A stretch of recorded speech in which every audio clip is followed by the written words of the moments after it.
Lighten up, Ari, you're bringing down the whole vibe. Liam's words, honeyed with expensive whiskey, slithered into her ear like a parasite. Aria Vance forced a smile that felt like cracking glass, her fingers tightening around the stem of a champagne flute she hadn't sipped from in an hour. Around her, her sister's vineyard wedding was a masterpiece of curated joy. A symphony of ivory roses, floating candles in the infinity pool, and the low, moneyed hum of 300 guests who'd never worried about a credit score in their lives. She stood there in lilac silk, a bridesmaid, feeling like a smudge on the perfect picture. His arm, heavy and proprietary, draped across her stiff shoulders. His friends materialized as they always did, a tribunal of polished teeth and vacant eyes. Brad, Chase, and their interchangeable, glossy girlfriends formed a suffocating circle. Seriously, Aria? Brad chuckled, not unkindly, which made it worse. He leaned in, his breath a cloud of cigar smoke and privilege. You look like you're at a funeral, not a wedding, still stressing over those, what was it, consolidation loans? He winked, a performance for the girls who tittered behind manicured hands. The heat that flooded Aria's face was instantaneous, a scarlet brand of shame. They all knew, of course they knew. Liam's family, the Harrows, with their old money discretion that was just gossip in a quieter room, had made sure their circle understood the terms of Aria's presence. Her late father, the brilliant, flawed dreamer, had left behind a mystery wrapped in a disaster, a mountain of debt so complex and shadowy it defied explanation. The Harrows had stepped in, a benevolent fortress. Their help came with invisible strings that tightened every time Liam wanted compliance, every time she questioned the life being built for her. She was the charity case in a designer dress, and the dress, she remembered with a fresh pang, was also on the Harrow account. I'm fine, she murmured, the lie ash in her mouth. She tried to subtly shift away, but Liam's grip on her shoulder tightened, fingers digging just enough to remind her of their audience. She's not fine, Liam announced, his voice dialed up for an audience. He was in his element here, the charismatic air surrounded by sycophants. My girl's too stuck in that spreadsheet brain of hers, a data analyst. He said it like a diagnosis. Needs to remember how to live a little, needs a spark. A cruel, glittering idea ignited in his eyes, the same look he got before making a risky stock short. I have a dare, a proper, wedding-worthy dare. Aria's blood turned to ice shards in her veins. Liam, no, don't. See, he grinned, a flash of white against his tan, playing to his friends. Predictable, boring. The words were playful, but his eyes were hard flint. I dare you, Aria Vance, to go over there. He didn't point, just lifted his chin in a lazy, devastating gesture across the crowded terrace and kiss that man. Her gaze, dragged by a force more powerful than dread, followed. And the world didn't just narrow, it telescoped, sound fading to a distant, mocking roar. He sat alone. At a small, wrought-iron table set apart from the clusters of laughter, he was an island of absolute stillness. He wasn't merely a guest, he was an event. Late 30s, maybe 40, with dark hair swept back from a face that seemed less formed by genetics than by will, a blade of a nose, a jawline sharp enough to cut the twilight, a mouth set in a line of permanent, silent judgment.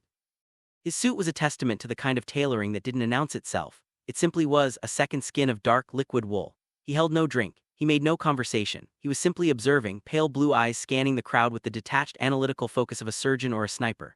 Two men, larger and somehow quieter than any security Aria had ever seen, stood at a respectful but impossible-to-breach distance behind him. Their stillness was more threatening than any movement. A whisper of a name reached her, borne on a chill breeze that had nothing to do with the weather. Thorne, Kaelan Thorne, she knew it. Everyone in the strata did, through stories that were equal parts legend and warning. Billionaire, recluse, venture capitalist, they said politely. Kingpin, they whispered fearfully. A man who moved markets and made men disappear into the fine print of mergers and acquisitions. The man everyone feared. Liam, that's not funny, she breathed, the panic a live wire sparking behind her ribs. It's legendary, Chase crowed, already pulling out his phone to record. The Ice Queen meets the King of Shadows. Come on, Aria, prove you're not just a pretty, broke burden, show us some spine. Pretty broke burden. The three words detonated in her soul. They were the secret, shameful title of her life now hung around her neck in public. Humiliation, hot and corrosive, rose in her throat. She was trapped in the oldest cage, the gilded one. Smile and endure or break and be cast out. Back to what? A studio apartment buried under collections notices, a job that barely covered the interest the Harrows magnanimously managed. She looked at Liam. His expression held no encouragement, only a cold, testing challenge. Prove your worth. Prove you're more than the problem my family is solving. Earn your place. A decision born of pure, desperate defiance crystallized with the clarity of shattering glass. She would do it. She would march into the heart of the darkness they thought would break her, and she would do it with her head held high. It was insanity. It was also, in that moment, the only form of freedom left to her. Her legs, numb and distant, carried her across the flagstone terrace. The laughter of her group trailed her, a tinny, receding soundtrack. The distance to his table stretched like a mile. She was aware of every glance, every paused conversation, every raised eyebrow. She was a spectacle walking. She stopped before him. Up close, the power he radiated was a physical pressure. It was in the sheer breadth of his shoulders beneath the suit, the stillness of his large hands resting on the table, the utterly controlled rise and fall of his chest. He was a monolith. He looked up. Those eyes, pale as a winter sky over a frozen lake, they pinned her in place. There was no surprise in them, no annoyance, no flicker of interest or disdain, only a deep, unnerving, all-consuming alertness. He looked at her and saw her, the fear, the humiliation, the furious, drowning pride. He saw the performance and the performer. Her mind went blank, all rehearsed lines vanished. There was only the dare, the eyes, and the precipice. She placed one trembling hand on the cool iron table for balance. Her other hand lifted. Her fingers, cold as marble, brushed against the rough smooth plane of his jaw. The contact sent a jolt through her like touching a dormant power line. She caught his scent, sandalwood, clean, cold air, and beneath it something darker, more elemental. Stone, iron, storm. "Play along," she whispered, the plea raw and ripped from a place deep inside she'd locked away. "Please." And she kissed him. It lasted 3 eternal heartbeats. Her lips, chilled from the forgotten champagne, were soft and hesitant against the unmoving, firm line of his mouth. It was a shockingly intimate gesture in the middle of the crowd, a pantomime of passion for an audience of vipers. But as her mouth met his, the world didn't tilt, it inverted. He didn't pull away. He didn't stiffen in outrage. He didn't respond. He simply accepted. And in that infinite, suspended second, she felt the seismic shift. This wasn't a stranger's passive lips. This was a door slamming shut with finality on her old life, and a new one, infinitely heavier and darker, swinging open on silent, oiled hinges. She broke away, a furious, all-consuming blush scalding her from her chest to her hairline. A scripted, flustered apology tumbled out. "I'm so sorry I lost a bet, my friends, they thought it would be." His hand shot out. Not to strike, not to push her away. To encircle her wrist. The grip wasn't painful, but it was absolute, unbreakable, a manacle of flesh and bone clicking shut. His skin was warm, his fingers long and strong, and they held her with a certainty that stole her breath. His gaze flicked over her shoulder, back toward the now silent group where Liam's smirk had frozen into confusion. He took in the phones, the stunned faces, the performative cruelty. Understanding, cold and complete, flashed in those glacial depths. "Quiet," he murmured. His voice was a low vibration, a bass note that cut through the jazz band, and her panic, like a seismic rumble, felt in the bones more than heard. In one fluid, disorienting motion, he was on his feet. His height was imposing, his body a solid wall of heat and tailored wool as he turned, tucking her neatly against his side, a gesture of unmistakable, casual possession to any observer. His arm around her was firm, guiding, inescapable. He didn't look back at the wedding party. He didn't acknowledge his 2 sentinels, who fell into step behind them as naturally as shadows lengthening. He simply guided her with deliberate, unhurried steps away from the party, not toward the main exit, but down a secluded, lantern-lit stone path that wound away from the villa and into the darker, private reaches of the vineyard. "Wait," she protested, a feeble tug against the iron band of his arm. "Now," he stated, his voice leaving no crevice for argument, "is not the time for discussion." She stumbled once in her heels on the uneven path. His grip adjusted, holding her upright without breaking stride. She glanced back once, a frantic look over her shoulder. She saw Liam take a step forward, his face now painted with dawning alarm, only to be subtly, effortlessly blocked by the bulk of one of Thorne's men. The man didn't shove, didn't speak. He simply existed in the space Liam needed to move through. Her hunter had been intercepted, neutered by a bigger, calmer predator. They reached a secluded guest villa shrouded in cypress trees. A door opened silently before they reached it. The interior was a shock after the rustic romance of the wedding, a study in severe, breathtaking luxury. Polished concrete floors, a monolithic fireplace, floor-to-ceiling windows framing the night-blackened vines. It was cold, beautiful, and utterly silent. He released her. Aria stumbled back a step, rubbing her wrist where his fingers had been. The skin felt imprinted. "Who are you?" she demanded, the bravado hollow. "Kaelan Thorne," he said, walking to a minimalist sideboard and pouring a single glass of water from a crystal carafe. He didn't offer it to her. He set it down on a sleek table with a soft click, a simple, powerful statement of control. And you are a woman who was approximately 30 seconds from a lifetime of being that boy's favorite emotional pincushion. He's my fiancé, she shot back, the words tasting like dust. He's a liability with a trust fund, one who mistakes public degradation for flirtation. Thorne turned to face her fully, leaning back against the sideboard, crossing his arms. The posture should have been relaxed. It was the calm of a loaded gun on a shelf. The dare was your final warning flare, Aria Vance. I'm the evacuation team. The use of her name, her full name, spoken with such casual certainty, stunned her into momentary silence. He knew it. He'd known who she was before she ever touched him. I'm not going anywhere with you. This is kidnapping. Is it? He raised one dark eyebrow, a gesture of profound skepticism. You walked to me, you touched me, you initiated the contact that, in the eyes of every person on that terrace, marked you as mine. The narrative is set. Now we follow the script. I'll scream, I'll call the police.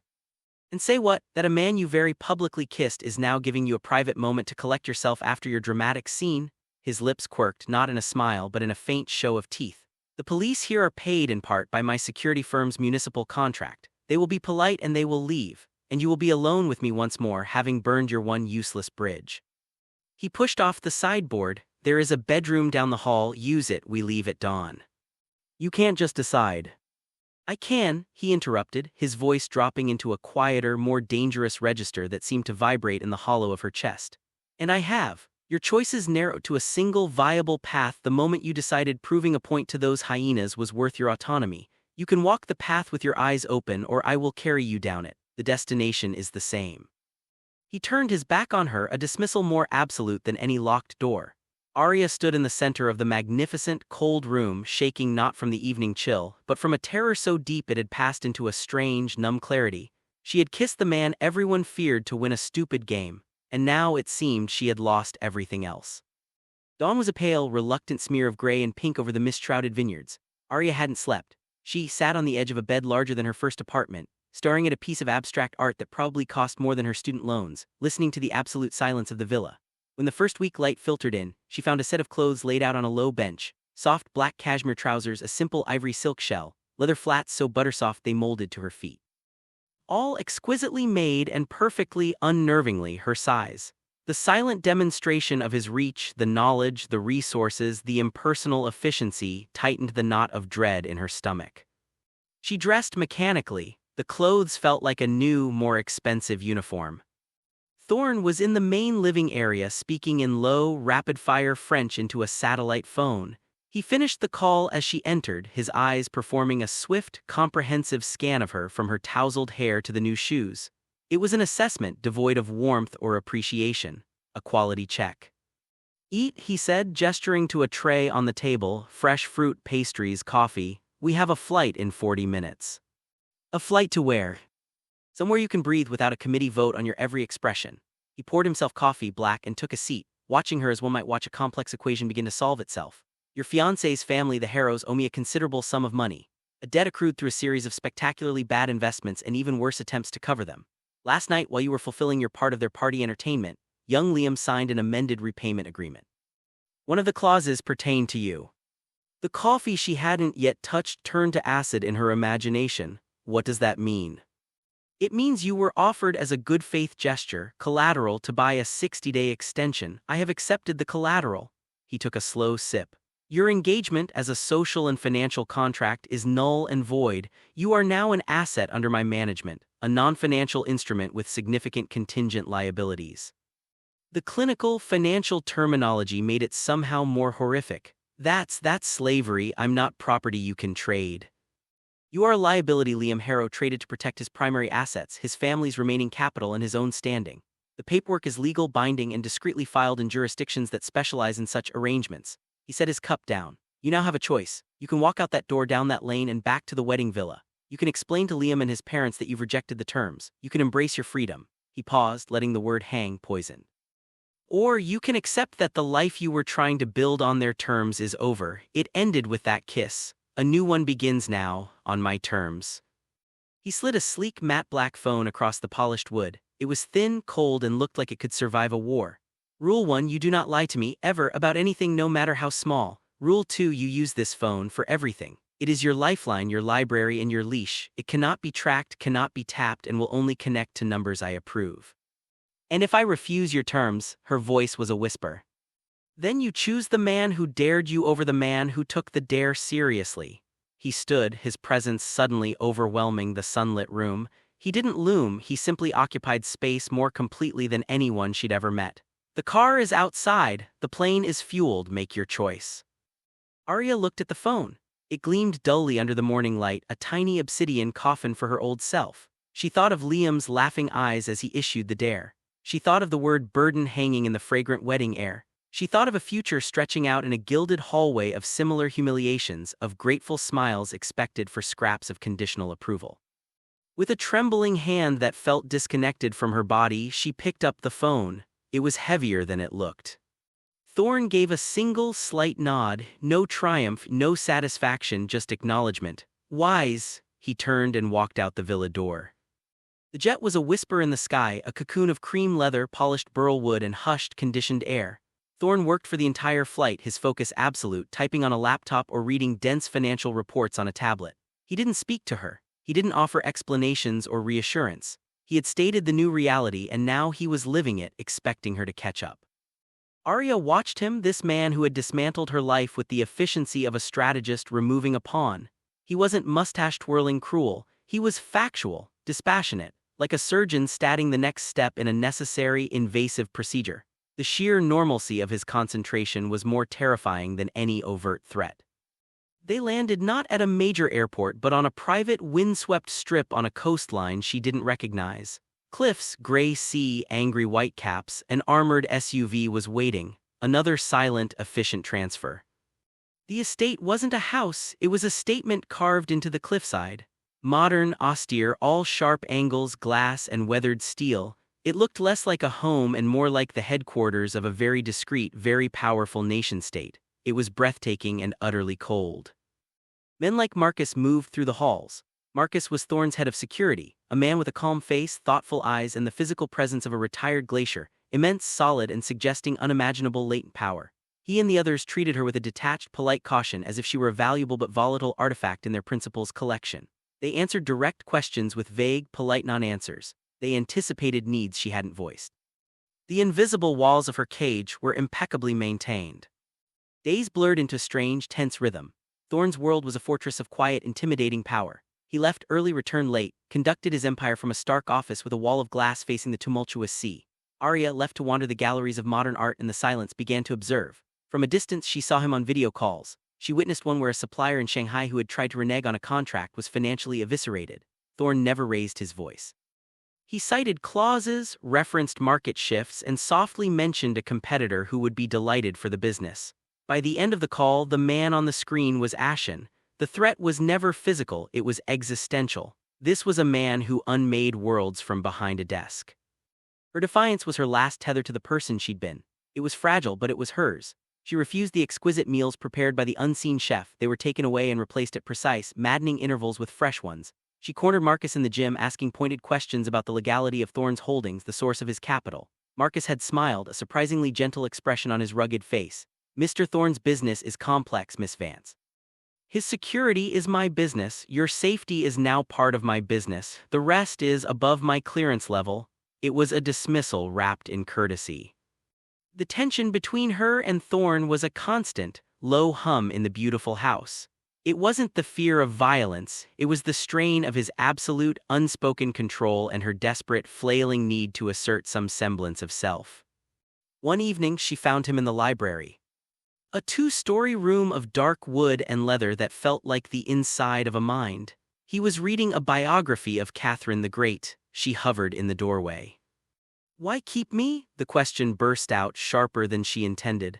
I'm a liability, a complication. You could have just, I don't know, taken the Harrow's money and left me there, washed your hands of it. He didn't look up from his book. Are you a liability?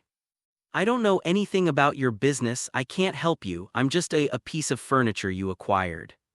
You know how to be desperate, he said, his finger tracing a line of text. His voice was contemplative. You know how to be clever under extreme pressure. You scanned a room full of potential shields and walked straight to the one that represented the greatest risk and therefore the greatest potential reward. That isn't naivete, it's instinctual calculus that has value. To be used, she pressed, stepping into the room.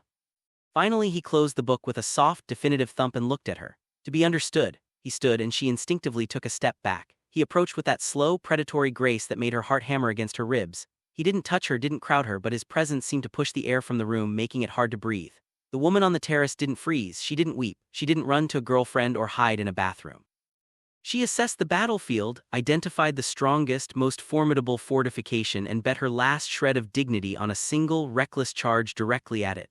That isn't cowardice, Aria, that's a weapon. A raw, uncalibrated but very real weapon. You just don't know how to aim it yet. You've been pointing it at yourself for years. Her breath hitched. He saw her, not as a victim to be pitied and protected, but as a potential force to be recognized, shaped, and deployed. It was the most terrifying and strangely validating thing anyone had ever said to her. The outside world, which had felt a million miles away, crashed into their insulated fortress via a slim tablet. Marcus brought it to her in the solarium, his usual calm replaced by a tightness around his eyes. "You should see this, Miss Vance." On the screen was a splashy headline from a notorious society gossip site, "Jilted or Jinxed, the mysterious disappearance of Aria Vance." There were photos of her from the wedding, expertly cropped to look isolated and distressed. The article spun a tale of a mentally fragile woman prone to episodes, who had likely fled after causing a scene, embarrassing her stable, long-suffering fiancé. There were quotes from close friends of Liam's lamenting her instability and how the Harrows had tried so hard to help her. It was a masterclass in character assassination. They were erasing her, painting over the truth with the brush of hysterical womanhood. Before the hot, helpless rage could fully coalesce, Thorne was there. He took the tablet from her numb hands. He scanned the article, his expression not changing by a single millimeter. No anger, no surprise. "The weak attack reputation when they have nothing else of value to trade," he said, his voice flat. He handed the tablet back to Marcus. "Initiate Glass House, and prepare the jet for New York. We leave tonight." "New York," Aria's voice was shaky. "You wear the story they've written for you tonight," Thorne said, turning to her. His eyes held a cool, calculating fire. "And we will burn it down in front of them. You are not a runaway, you are an upgrade they couldn't afford." Hours later, Aria stood in the center of her dressing room, transformed. The gown was midnight blue, a shade so deep it was almost black, shot through with subtle threads that caught the light like distant stars. It was daring, elegant, and armored her in confidence she didn't feel. Her hair was swept up, her makeup flawless and fierce. She looked like a queen from a darker, more interesting kingdom. Thorne waited for her in the foyer. He wore a tuxedo that was a shadow given form. His gaze traveled over her, a slow, comprehensive assessment.